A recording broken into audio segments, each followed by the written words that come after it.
সৌরশক্তি ব্যবহারের মাধ্যমে বিদ্যুৎ উৎপাদন নতুন কিছু নয়, কিন্তু সূর্যের তাপ ব্যবহার করে প্রাকৃতিক গ্যাসের জ্বালানি ক্ষমতা আরও বেশি কার্যকর করা সম্ভব।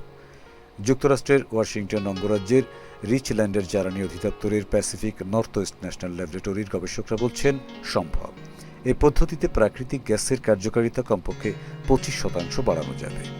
নিউ ইয়র্ক টাইমস জানায়, প্রাকৃতিক গ্যাসের দাম বেশি এমন দেশে এ প্রযুক্তি সাশ্রয়ী হবে বলে মনে করছেন গবেষকরা। গবেষক দলের প্রধান রবার্ট ওয়েগেং বলেছেন, পদ্ধতিটি পরীক্ষামূলক কার্যক্রম শুরু হবে, যার মাধ্যমে প্রাকৃতিক গ্যাসের ব্যবহার ও গ্রিনহাউস গ্যাসের নির্গমন 20% কমবে।